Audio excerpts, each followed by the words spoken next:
Hello दोस्तों। आज हम पढ़ने वाले हैं अजमेर के चौहान वंश के बारे में। अजमेर के चौहान वंश के बारे में आज हम पूरी डिटेल पढ़ेंगे, एक एक चीज़ को देखेंगे। इसके बाद इस वीडियो के बाद आप कोई भी प्रीवियस ईयर क्वेश्चन उठा लेना, आपको लगभग लगभग आप सारे क्वेश्चन कर पाओगे। इस वीडियो के बाद में आपको मैं प्रीवियस ईयर क्वेश्चन भी कराऊंगा जो आने वाली वीडियोज़ में आपको देखने को मिलने वाला है। तो चलिए शुरू करते हैं। तो सबसे पहले ये आता है कि अलग अलग साहित्यकार उत्पत्ति के मत अलग अलग है। कुछ लोग मानते हैं कि इनकी उत्पत्ति अग्निकुंड से हुई है, कुछ लोग मानते हैं कि सूर्य वंश से थे, कुछ बोलते हैं ब्राह्मण वंश के थे, कुछ बोलते हैं विदेशी मानते हैं। तो कौन क्या क्या मत देता है इसके बारे में हम डिटेल से पढ़ेंगे। तो देखो, पहला मत आता है अग्निकुंड से। अग्निकुंड से उत्पत्ति मानते हैं। तो अग्निकुंड से कौन कौन से उत्पत्ति मानते हैं? तो जो भी पहले के बड़े फेमस साहित्यकार है, एक तो चंद्रवरदाई ही मानते हैं, चंद्रवरदाई मानते हैं। Second Munot Nancy, Munot Nancy, ठीक है। एक सूर्यमल मिश्र, बूंदी के शासक राम सिंह के कवि, दरबारी कवि मिश्र, ठीक है। देखो, ये जितने भी पुराने हैं ये सब तो क्या मानेंगे? अग्निकुंड से मानेंगे। देखो, अग्निकुंड का सिद्धांत कैसे आया? अग्निकुंड का जो सिद्धांत आया था वो गुरु वशिष्ठ ने एक बार यज्ञ किया था। उसके अंदर उन्होंने बताया कि उस यज्ञ से 4 वंशों की उत्पत्ति हुई थी। एक तो था प्रतिहार, गुजर प्रतिहार, एक थे परमार, एक थे चालुक्य या सोलंकी जिसको बोलते हैं, चालुक्य या सोलंकी, और चौथे वंश ये हम जो चौहान वंश अभी पढ़ रहे हैं ये थे। तो अग्निकुंड से उत्पत्ति 4 वंशों की मानी जाती है, प्रतिहार, परमार, चालुक्य, चौहान। और ऐसा बोलते इनकी उत्पत्ति का क्रम भी और ऐसा बोलते हैं कि इनकी उत्पत्ति का क्रम भी यही था, ठीक है। तो नेक्स्ट आगे चलते हैं। तो अग्निकुंड की ऐसा कौन कौन मानता है कि चौहानों की उत्पत्ति अग्नि से हुई थी, कि मतलब एक यज्ञ करवाया और इस यज्ञ से निकले थे? ऐसा कौन कौन मानता है? एक तो चंद्रवरदाई मानते हैं, मुनोत नैन्सी मानते हैं, और सूर्यबल मिश्रण मानते हैं। आगे नेक्स्ट चलते हैं। जो दूसरा मत आता है वो क्या है? सूर्यवंशी। कुछ इतिहासकार मानते हैं कि चौहानों की उत्पत्ति सूर्यवंशी है। ये सूर्यवंशी है, सूर्यवंशी। इसका समर्थन कौन कौन करता है? एक तो है हीराचंद ओझा। हीराचंद जो ओझा जी है वो करते हैं। दूसरे हैं नयन चंद्र सूरी जी, नयन चंद्र सूरी। तीसरे हैं चंद्रशेखर,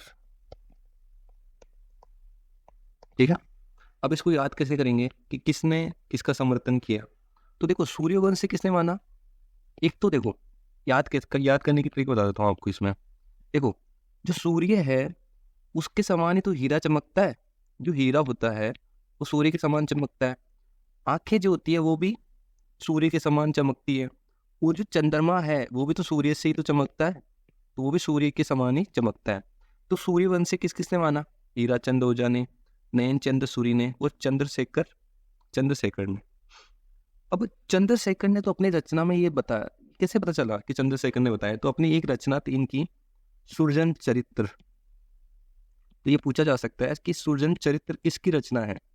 तो चंद्रशेखर की रचना है, और उसके अंदर इन्होंने चौहानों को सूर्यवंशी बताया। नयन चंद्र सूरी ने, इनकी एक रचना है हमीर महाकाव्य, उसके अंदर इन्होंने चौहानों को सूर्यवंशी बताया।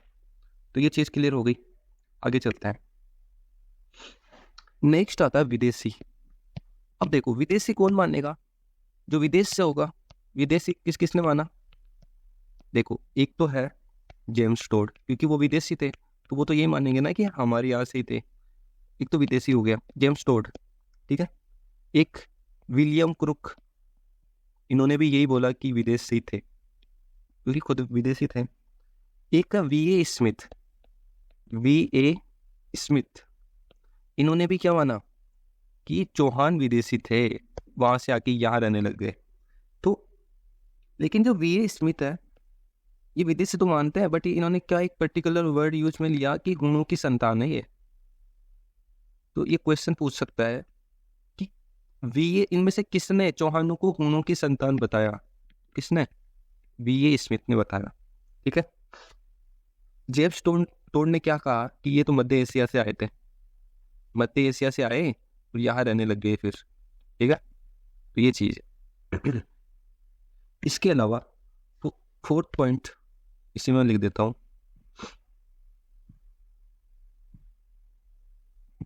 देखो, कुछ लोग ब्राह्मण मानते हैं,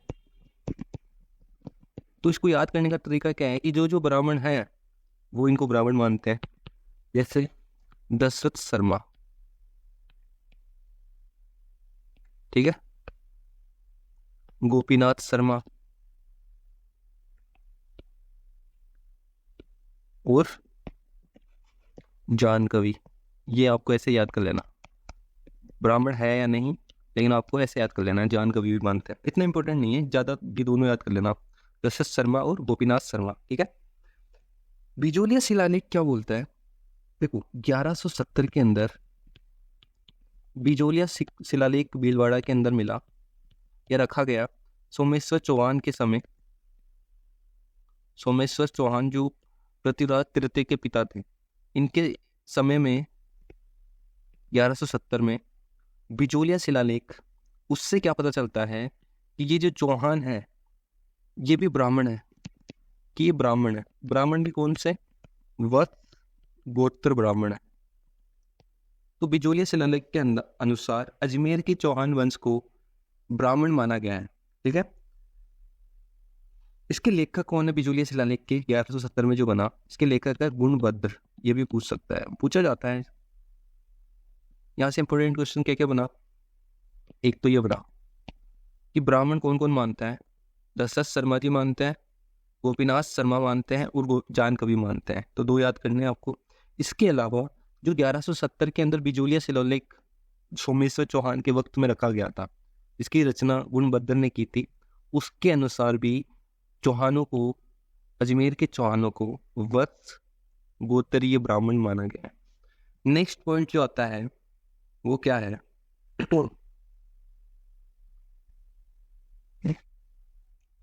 आगे बढ़ते हैं। अच्छा, तो ये बताओ, इंद्र के वंश भी किसने माना है इनको? इंद्र के वंशज माना है किसने? एक सेवाड़ी अभिलेख मिलता है, सेवाड़ी अभिलेख, उसके अनुसार इनको इंद्र के वंशज माना गया है। इतना इंपॉर्टेंट नहीं है। ठीक है। वीए स्मिथ ने क्या माना था इनको? हुणों की संतान। ठीक है, याद कर लेना, वीए स्मिथ हुणों की संतान माना था। ठीक है, विदेशी माना मतलब। देखो, चौहानों को सबसे पहले एक चीज देखते हैं, जो ये चौहान है इनको चाहमान भी बोलते हैं। ठीक है, चाहमान वंश। अब आगे पढ़ते हैं कि जो सामर झील के आसपास का जो एरिया था वो अजमेर के चौहान वंशों का राज्य था। इसको पहले क्या बोला जाता था? सपाल दक्ष, सांबर या साकंबरी।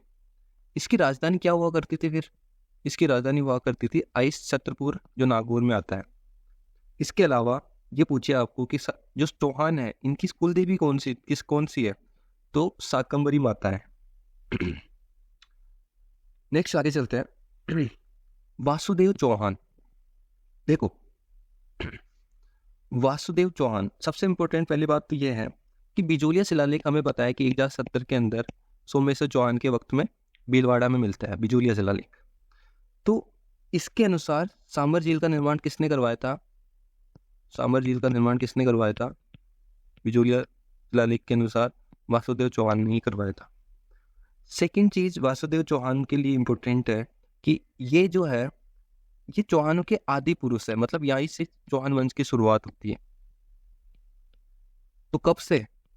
551 ईस्वी से चौहान वंश की शुरुआत 551 ईस्वी से होती है। और इनके आदि पुरुष या फिर मूल पुरुष जहाँ से चौहान वंश की शुरुआत होती है तो वो वासुदेव चौहान, इन्होंने ही सांबर झील का निर्माण करवाया था पुष्कर के अंदर। और ये किससे पता चलता है? ये 1070 के अंदर जो बिचौलिया शिलालेख था भीलवाड़ा के अंदर सोमेश्वर चौहान के समय में लगाया गया और जिसके लेखक थे गुणभद्र, उसके अनुसार हमें ये पता चलता है कि सामा झील का निर्माण किसने करवाया था? वासुदेव चौहान ने करवाया था। नेक्स्ट आगे चलते हैं। एक चौहान आते हैं गुवकपष्ट। गुवकपष्ट ने क्या किया था? इन्होंने जो चौहान थे, चौहानों को प्रतिहारों से मुक्त करवाया था, प्रतिहारों से स्वतंत्र करवाया था गुवकपष्ट ने, ठीक है। और गुवकपष्ट ने ही जो सिक्कर के अंदर हर्षनाथ मंदिर है ना, उसके निर्माण शुरू करवाया था, निर्माण शुरू हर्षनाथ का। और इसका जो पूर्ण किसने करवाया था हर्षनाथ मंदिर को? वो सिंहराज ने करवाया था। शुरू किसने करवाया था? गुवकपष्ट ने करवाया था। इसके अलावा जो गुवकपष्ट है, इसके बाद में कुछ शासक आते हैं, इसके कुछ शासक आते हैं, वो देख लेते हैं एक बार। इसके कुछ शासक आते हैं, कौन कौन आता है? देखो, एक तो आता है विग्रहराज सेकंड, एक तो आता है विग्रहराज सेकंड, और इसके बाद में आता है गुवक के पास बाद की बात कर रहे हैं, दुर्लभ राज, दुर्लभ राज और गोविंद थर्ड। देखो, ये जो गोविंद थर्ड आता है चौहान वंश के आगे, मतलब गुवकपष्ट के आगे, विग्रहराज सेकंड, ये जो गुवकपष्ट है इसके बाद में विग्रहराज सेकंड आता है, एक तो एक दुर्लभ राज आता है और गोविंद थर्ड आता है। तो इस यहाँ से एक इंपॉर्टेंट क्वेश्चन होता है, मैं ये सब क्यों बता रहा हूँ, इनके बारे में ज़्यादा जानकारी नहीं मिलती है, लेकिन गोविंद थर्ड क्यों बताया मैंने? क्योंकि एक क्वेश्चन आया हुआ है कि इनमें से किसको वेरीगट की उपाधि दी गई है, वेरीगट की उपाधि इनमें से किसको दी गई है? तो वो गोविंद थर्ड को ही दी गई है, चौहान वंश के शासक। वेरीगट का मतलब क्या होता है? जो शत्रु का संहार कर देता है, शत्रु संहारक बोलते हैं वेरीगट मतलब। और ये उपाधि कहाँ मिलती है? ये उपाधि मिलती है पृथ्वीराज विजय जो ग्रंथ है, पृथ्वीराज विजय ग्रंथ के अंदर लिखा हुआ है कि गोविंद थर्ड को वेरीगट की उपाधि दी गई थी। अब इसके अलावा जो गोविंद थर्ड है, इन्होंने और भी अच्छा काम किया था। देखो, वेरीगट की उपाधि क्यों दी गई होगी? क्योंकि इन्होंने जो गजनी के शासक थे इनको रोका था। और ये पता कहाँ से चलता है? परिष्ठा के अनुसार हमें ये पता चलता है कि गोविंद थर्ड ने गजनी के शासकों को रोका था। इसके अलावा ही इनको वेरीगट की उपाधि भी दी गई थी, जिसका अर्थ होता है शत्रु संहारक, शत्रु संहारक। और ये पता कैसे चलता है वेरीगट की उपाधि का? पृथ्वीराज विजय के अंदर इसका उल्लेख है। अब कुछ चीजें और बता देता हूँ, एक कालक्रम के बारे में बता देता हूँ अजमेर के बारे में। देखो, 13 ईस्वी से 1192 ईस्वी तक तो चौहानों का अधिकार रहा। अजमेर के बारे में कालक्रम बता रहा हूँ मैं, ठीक है, अजमेर के चौहान पढ़ रहे हैं ना। तो देखो, 1113 से 1192 तक तो चौहानों का शासक रहा यहाँ पे अजमेर पर। इसके बाद में 1558 में क्या क्या मुख्य कार्य हुए? अकबर ने यहाँ पे मुख्यालय बनाया 1558 में, ठीक है, अकबर ने मुख्यालय बना लिया। 1832 के अंदर यहाँ पे अंग्रेजों ने कमिश्नरी सेवा शुरू की, या फिर यहाँ पे केंद्र शासित, इसको केंद्र शासित का दर्जा मिला 1832 में। और 1832 में ही इसके अंदर यहाँ पे एजीजी पद का निर्माण किया गया, एडिशनल गवर्नर जनरल का। और पहले एडिशनल गवर्नर थे अजमेर के मिस्टर लोकेट, मिस्टर लोकेट, ठीक है। तो ये थोड़ा मैं कालक्रम बता दिया कि अजमेर में क्या क्या हुआ। तो 1192 तक तो यहाँ पे अजमेर में चौहान वंश का शासन था। 1558 में यहाँ पे अकबर ने मुख्यालय बना लिया। 1832 में अंग्रेजों ने यहाँ पे इसको केंद्र शासित का दर्जा दे दिया, कमिश्नरी सेवा शुरू कर दी यहाँ पे। और 1832 में ही यहाँ पे एक एजीजी की नियुक्ति कर दी, एजीजी जो पद का निर्माण कर दिया। और पहले एजीजी कौन थे? मिस्टर लोकेट थे। अब आगे चलते हैं। इन्हीं के आगे एक वाकपति राज के शासक भी आते हैं अजमेर के चौहान वंश में। ये बहुत ही शक्तिशाली शासक थे, बहुत ही शक्तिशाली। इन्होंने क्या किया फिर? देखो, इन्होंने प्रतिहारों को हराया, प्रतिहारों को हराकर अपनी शक्ति का क्या दिया? शक्ति का परिचय दिया। यहाँ से क्वेश्चन नहीं बनेगा, फिर भी मैंने एक बार आपको बता दिया, ठीक है। और ये जो वाकपति राज है, एक्चुअली यहाँ पे एक करेक्शन करना कि जो वाकपति राज है ये इनसे पहले के शासक है, गुवक पश्ट से पहले आता है। बाकी जितने भी जो थे गोविंद थर्ड, दुर्लभ राज, ये फिर बाद में, वो तो सेम है। बट गुवक पश्ट से भी पहले कौन आएगा, मैं यहाँ पे लिख देता हूँ। इससे भी पहले कौन था, वाकपति राज। ठीक है, मैं यहाँ पे इसको हटा देता हूँ। ध्यान रखना क्या यहाँ पे एक करेक्शन क्या है, ये जो गुवक पश्ट है इससे भी पहले एक शासक हुआ था वाकपति राज। इसने क्या किया, प्रत्यारू को हरा दिया, और गुवक पश्ट ने भी प्रत्यारू से अधीनता, मतलब इनको स्वतंत्र करवा लिया था लगभग लगभग। और उससे पहले वाकपति राज ने भी कई बार प्रत्यारू को हरा दिया था, इस वजह से ये पहले आता है। ठीक है, उसके बाद में वो बाकी सब चीजें सेम है। गुवक पश्ट के बाद में दुर्लभ राज, गोविंद थर्ड को वीरगढ़ की उपाधि मिली थी क्योंकि शत्रुओं का संहारक था। आगे चलते हैं। अब अजय राज से जो प्रमुख जिनका वर्णन मिलता है, अजय राज, यहाँ से चौहानों का निर्माण काल शुरू होता है, क्योंकि यहीं से ही चौहान शासक का विस्तार होना स्टार्ट हो जाता है। देखो 1113 ईस्वी में इन्होंने अजमेर बसाया। ठीक है, अजमेर बसा दिया, और इन्होंने एक बीटड़ी पहाड़ी है, वहां पर बीटड़ी पहाड़ी पर अजय मेरु दुर्ग बनवा दिया। इसको आज क्या बोलते हैं, तारागढ़ या गढ़ बीटली दुर्ग भी बोलते हैं। बीटली मतलब बीटड़ी पहाड़ी पर, इसलिए।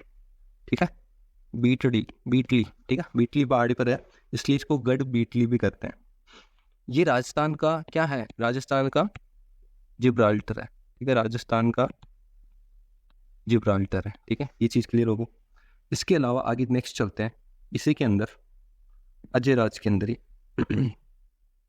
देखो अजय राज ने एक सिक्के चलाए थे, अजय प्रिय द्रम नाम के। द्रम, ये चांदी और तांबे के सिक्के थे, चांदी व तांबे के सिक्के थे ये। ठीक है, इन पर किसका उल्लेख मिलता है, सोमलेखा या सोमवती का। ठीक है, तो ये आपसे पूछ सकता है कि अजय राज ने चांदी और तांबे के सिक्के चलाए थे, उन पर किसका उल्लेख मिलता है, सोमलेखा या सोमवती का। इसके अलावा ये शिव धर्म के उपासक थे, मतलब शैव धर्म के उपासक थे ये चीज भी क्लियर होगी। इन्होंने ही कुछ पॉइंट और आते हैं, जैसे इन्होंने दिगंबर और जो श्वेतांबर के मध्य उस टाइम पे लड़ाई चल रही थी, लड़ाई मतलब संवाद उनके बीच में होता था, तो उसके बीच की इन्होंने अध्यक्षता भी की थी। तो इंपॉर्टेंट पॉइंट तो यही है कि इन्होंने अजमेर बसाया 1113 में, अजमेर दुर्ग बनाया जिसको गढ़ बीटली भी कहते हैं क्योंकि ये बीटली पहाड़ी पर है। इसके अलावा इन्होंने चांदी और तांबे के सिक्के चलाए जहाँ पे इसका वर्णन मिलता है सोमलेखा और सोमलवती का। शैव धर्म के उपासक थे, चौहानों का निर्माण काल यही से शुरू हो रहा है क्योंकि इन्होंने निर्माण करवाया पूरा। अब नेक्स्ट आगे आते हैं अन्नोराज, जिनको आनाजी भी बोलते हैं। देखो इनके पुत्र थे जगदेव और विग्रहराज चतुर्थ। ठीक है, विग्रहराज चतुर्थ। जगदेव ने ही बाद में जाके अर्णोराज की हत्या की, तो इनको क्या बोलेंगे, चौहानों का पितृहंता है ये। तो क्वेश्चन पूछ सकता है कि इनमें से किसको चौहानों का पितृहंता कहते हैं, जगदेव को, क्योंकि इन फिर बाद में इसको जगदेव को किसने मारा, विग्रहराज ने मार दिया। ठीक है, तो जगदेव पितृहंता है क्योंकि इसने अनुराज को मार दिया था। ठीक है, अब नेक्स्ट आगे बढ़ने से पहले मैं इसमें ये बता देता हूँ। देखो अनुराज जो है, आनाजी भी बोलते हैं, इन्होंने आना सागर झील बनाई। आना सागर झील, आना से क्या करोगे, आना सागर। ठीक है, इन्होंने वरा मंदिर का निर्माण भी करवाया पुष्कर के अंदर। पुष्कर के अंदर जो वरा मंदिर है, पुष्कर के अंदर उसका निर्माण किसने करवाया था, अर्णोराज ने करवाया। इनके दरबारी विद्वान थे देवबोध, पूछ सकता है, देवबोध और धर्मघोष, ये दो इनके दरबारी विद्वान थे, देवबोध व धर्मघोष। इनकी पुत्री का नाम क्या था? जलहना। उस जलहना की जो शादी हुई थी वो कुमारपाल से हुई थी, सोलंकी वंश के शासक कुमारपाल, सोलंकी या चालुक्य राजा थे, ठीक है। इन्होंने देखो इनके समय में क्या हुआ था, एक मिनट। अनुराज के समय में चालुक्य और ये जो चौहान थे, चालुक्य और चौहान के बीच में संघर्ष चल रहा था। ऐसा क्यों? देखो अनुराज ने क्या किया था, एक चालुक्य शासक था जय सिंह, इसको हरा दिया और इसकी पुत्री कांचन देवी से शादी कर ली, ठीक है। इसके बाद कुमारपाल था, है ना। तो इसके बाद क्या हुआ, कुमारपाल था, अभी मैंने पहले बताया, कुमारपाल ने जो सोलंकी शासक था इसने अनुराज को हरा दिया। फिर अनुराज को हराकर इसकी पुत्री जलहना से शादी कर ली। तो ये चीज है, ये यहाँ इसने हरा दिया। अनुराज ने तो जय सिंह को हराया और कांचन देवी से शादी की, और कुमारपाल ने फिर दोबारा बाद में अनुराज को हराकर जलहना से शादी करी। इस तरह से इन चालुक्य और चौहानों के बीच में संघर्ष चलता रहा। अब आगे नेक्स्ट चलते हैं। एक और जो इम्पोर्टेंट चीज है वो भी देख लेते हैं। देखो पृथ्वीराज विजय के अंदर पृथ्वीराज विजय के अंदर अनुराज को क्या कहा गया है, तुर्कों का सबसे बड़ा संघारक।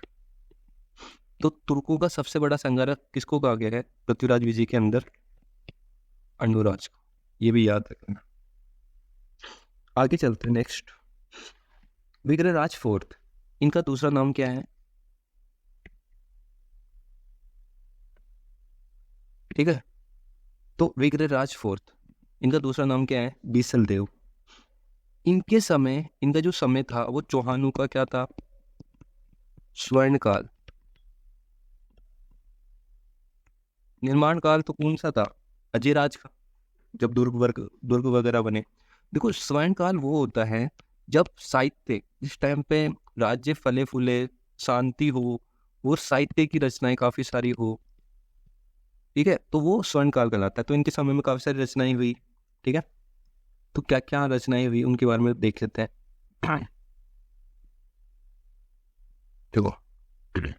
देखो इनके विग्रहराज फोर्थ को कौन कौन सी उपाधि मिलती है, ये भी एग्जाम में पूछा जाता है। एक तो है कवि बांधव या कवि बंधु भी बोलते हैं, कवि बंधु। इसके अलावा बीसल देव तो है ही, जैसे ये बीसल देव उपाधि तो है। अच्छा, एक कवि बांधव की उपाधि किसने दी थी इसको? जयानक ने दी थी। पूछ सकता है कि विग्रहराज फोर्थ को कवि बांधव या कवि बंधु की उपाधि किसने दी? जयानक ने। इन्होंने ही संस्कृत पाठशाला जो थी, संस्कृत पाठशाला का निर्माण करवाया था इन्होंने। संस्कृत पाठशाला का निर्माण करवाया था 1153 में। बाद में इस संस्कृत पाठशाला को तोड़कर ऐबक ने तोड़ा, कुतुबुद्दीन ऐबक ने तोड़ा, और यहाँ पे अढ़ाई दिन का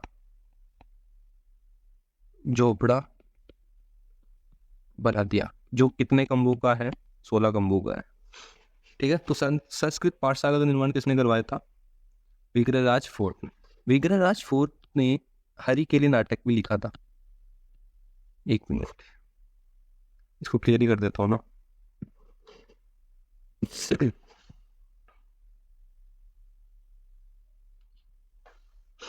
देखो विग्रहराज फोर्थ ने ही हरिकेली नाटक लिखा था। पूछ सकते हैं कि हरिकेली नाटक किसने लिखा था? हरिकेली नाटक लिखा था विग्रहराज फोर्थ ने। और ये किसकी रचना है? ये रचना जो है नाटक, ये संस्कृत भाषा के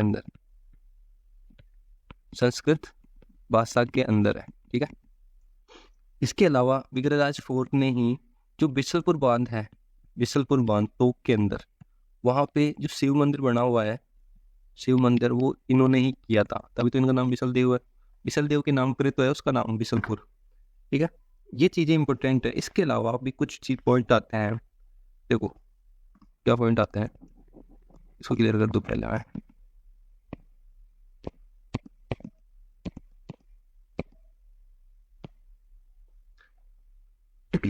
देखो, विग्रहराज फोर्ट ने एक धर्मघोष सूरी नाम के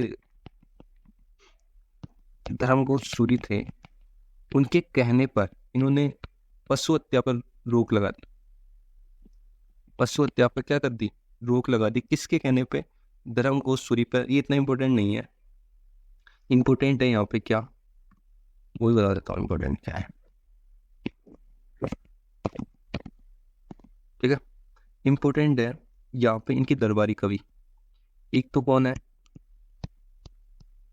नरपति नालय, एक है सोमदेव।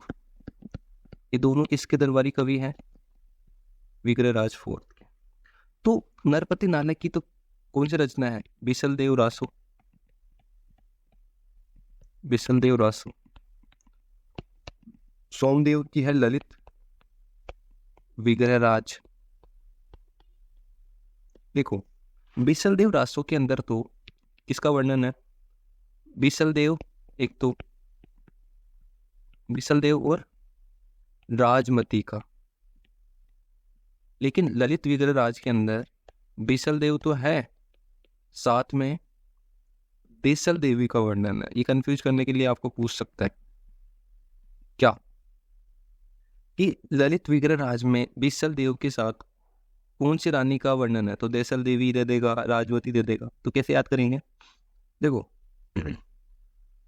सोमदेव, सोमदेव में दे आ रहा है, तो यहाँ से क्या हो जाएगा, देसल देवी हो जाएगा इसमें, और नरपति नाला वाले में राजमती हो जाएगा। ठीक है, तो इसी के साथ ये भी खत्म। विग्रहराज फोर्थ के टाइम पे रचनाएं काफी लिखी गई थी। एक पृथ्वीराज सेकंड भी आते हैं, ये थे जगदेव के पुत्र, जगदेव के पुत्र, जो आनाजी के पुत्र का नाम था जगदेव। ठीक है, उन जगदेव का पुत्र कौन हुआ फिर, पृथ्वीराज सेकंड।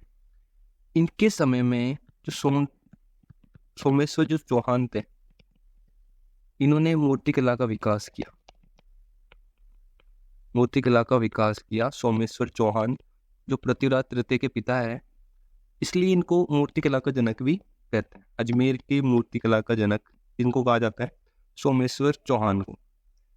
ठीक है, अब आता है पृथ्वीराज तृतीय। देखो पिता का नाम तो क्या हो गया, सोमेश्वर चौहान, सोमेश्वर चौहान। ठीक है, माता कपूरी देवी, पत्नी संयोगिता, पुत्र गोविंदराज चौहान, जो रणथंभौर के शासक बना बाद में जाके, गोविंदराज चौहान। देखो इनका जो प्रधान या मुख्य था, प्रधान, उसका नाम था केमास, या इनको क्या बोलते हैं, कदमवास भी बोलते हैं। सेना का अध्यक्ष कौन था, सेना का अध्यक्ष था भुवनमल, भुवनमल। ठीक है, सेना का अध्यक्ष, सेनाध्यक्ष। इन्होंने केमास को हटाकर बाद में प्रताप सिंह को बना दिया था प्रधान, की बात याद करना। जन्म इनका गुजरात में हुआ था। उपाधियां कौन कौन सी है इनके पास, वो भी देख लेते हैं। देखो एक तो इनको बोला जाता है राय पितोड़ा, दल पुंगव भी बोलते हैं इनको। दल पुंगव मतलब होता है विश्व विजेता।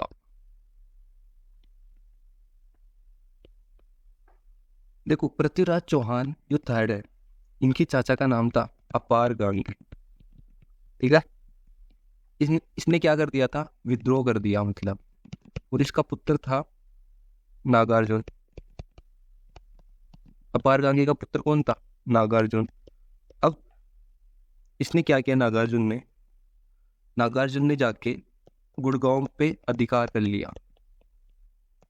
अब गुड़गांव पे नागार्जुन ने अधिकार कर लिया तो युद्ध होगा पृथ्वीराज चौहान थर्ड और जिसे नागार्जुन के बीच में। गुड़गांव हरियाणा के अंदर है, ठीक है। अपार गंगे का जो छोटा भाई था, पुत्र नहीं था, छोटा भाई था, अपार गंगे का छोटा भाई था नागार्जुन, ठीक है। जिसने देखो ये इसकी क्या, इसने विद्रोह कर दिया।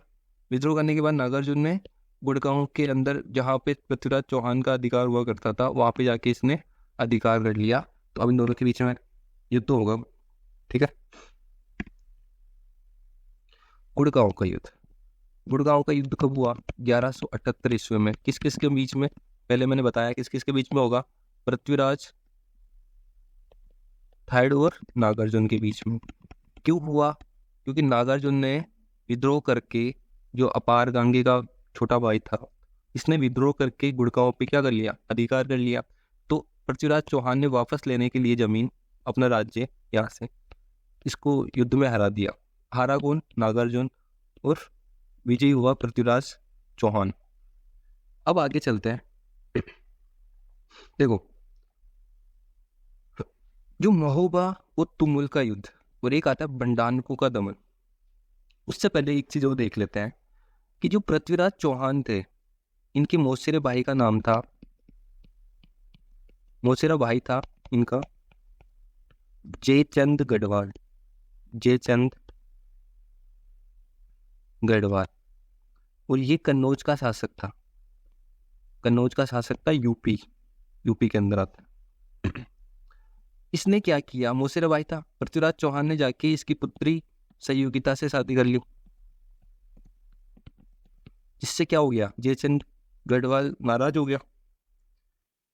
अब बाद में जाके ये जयचंद गढ़वाल इसका बदला लेता है, ठीक है, तराइन के द्वितीय युद्ध में। तो ये भी आपको ध्यान रखना है।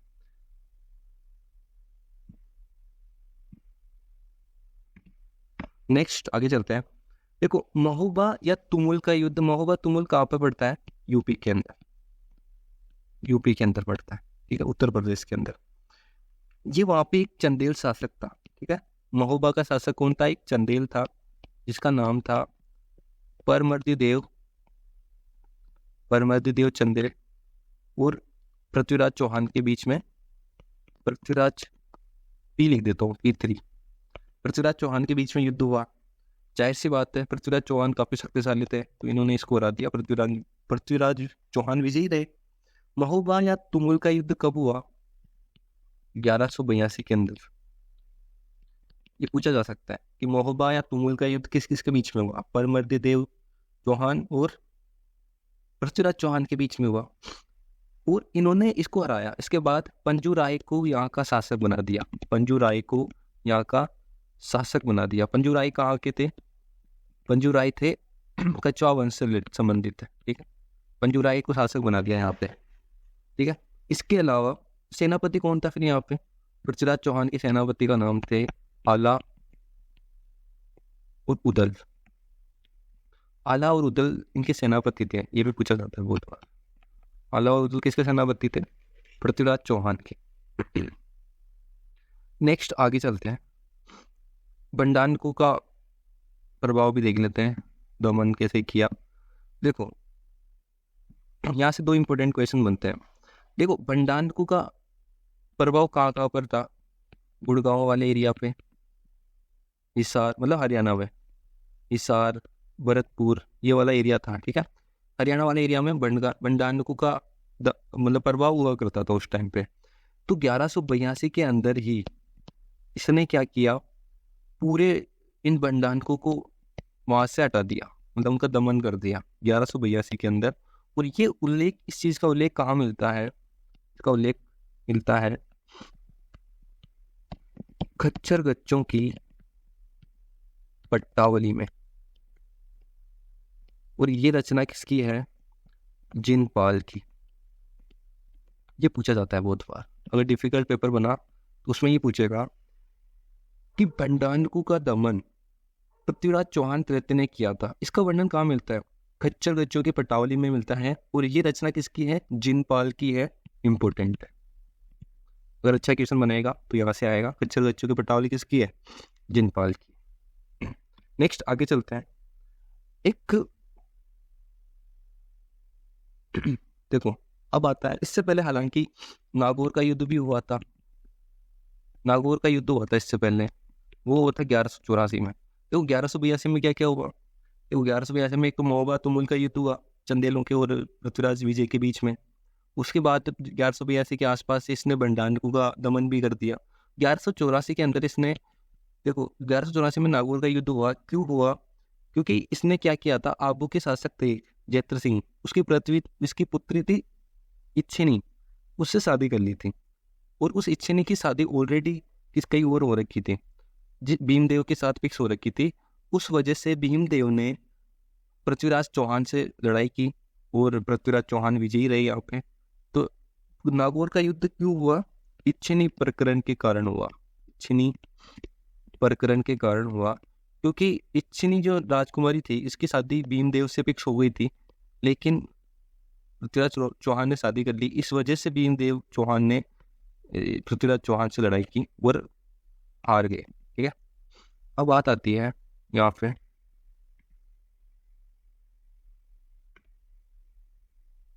एक मिनट, तराइन का प्रथम युद्ध। यहाँ से इंपोर्टेंट क्वेश्चन बनेंगे। कब हुआ? 1191 में। है कहाँ पर ये तराइन? यह है करनाल, हरियाणा के अंदर। ठीक है, जहाँ लिख दिया मैंने। देखो 1189 के अंदर, इसकी पृष्ठभूमि बताता हूँ।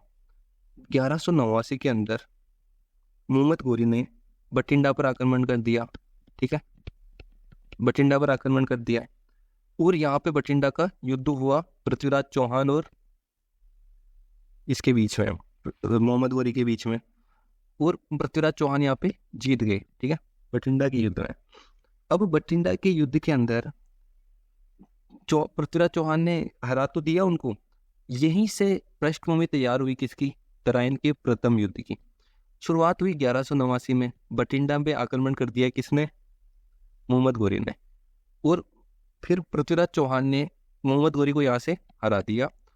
यही से थोड़े 2 साल बाद तराइन का प्रथम युद्ध होता है। देखो होता क्या है, देखो यहाँ से इंपोर्टेंट क्वेश्चन यही बनता है कि पृथ्वीराज चौहान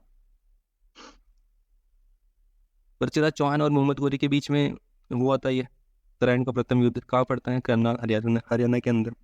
एक क्वेश्चन ये भी आता है कि नाट्यरंबा ये क्या है? नाट्यरंबा पृथ्वीराज चौहान की नाचने वाली घोड़ी का नाम था। ठीक है, नाट्यरंबा। आगे चलते हैं। तराइन का द्वितीय युद्ध, ये 1192 में, जस्ट 1 साल बाद हो गया। इसके अंदर पृथ्वीराज चौहान हार गए और मोहम्मद गोरी जीत गया। देखो मेवाड़ के जो राजा थे समर सिंह, मेवाड़ के राजा समर सिंह ने, या सामंत सिंह भी बोलते हैं, उन्होंने तो पृथ्वीराज चौहान का साथ दिया था इसमें। वो जो दिल्ली के गवर्नर थे गोविंद राज, उन्होंने भी इनका साथ दिया था। हार का कारण क्या था कि इनकी दूरदर्शिता नहीं थी। जब तराइन के प्रथम युद्ध में पृथ्वीराज चौहान की विजय हो गई थी, उसके बावजूद इन्होंने मोहम्मद गोरी को वहाँ पे बख्श दिया था, उसको छोड़ दिया था। तो ये दूरदर्शिता की कमी थी। उन्होंने ये देखा नहीं कि बाद में यही मोहम्मद गोरी वापस सेना लेकर आएगा। और हो सकता है इसके अलावा काफ़ी लोगों ने यहाँ पे धोखा भी कर दिया था, ऐसा कहा जाता है। ठीक है, अब कुछ इंपॉर्टेंट चीज़ें हैं वो भी देख लेते हैं। देखो कुछ रचना साहित्यकार है पृथ्वीराज चौहान के समय के। एक है पद्मनाभ।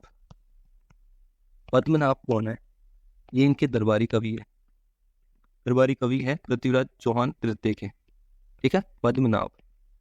गोविंदराज इनके पुत्र का नाम है, जो रणथंभौर के शासक बने बाद में। हरिराज इनके छोटे भाई का नाम है। हरिराज छोटे भाई का नाम है। इन्होंने तो क्या कर लिया, आत्महत्या कर ली थी बाद में। आत्महत्या कर ली क्योंकि जब तुर्क ज़्यादा आक्रमण करते थे तो उनसे दुखी होकर इन्होंने आत्महत्या कर लिए थे। हरिराज पृथ्वीराज चौहान के ही छोटे भाई थे। नेक्स्ट आगे चलते हैं। देखो फिर उत्तरायण के द्वितीय युद्ध के बाद क्या हुआ फिर, तो हमीर महाकाव्य जो है, हमीर महाकाव्य जो किसने लिखा था, नयन चंद्र सूर्य ने लिखा था।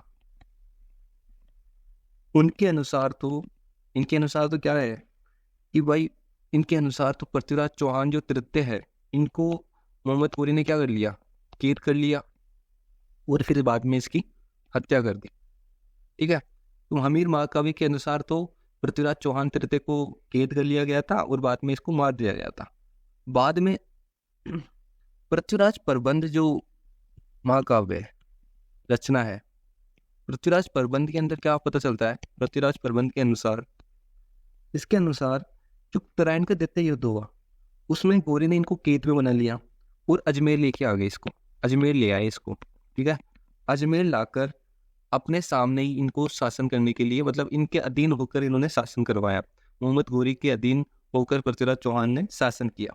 लेकिन एक बार क्या किया इन्होंने, प्रताप सिंह से क्या किया, प्रताप सिंह से धनुष बाण मंगवाए, धनुष बाण।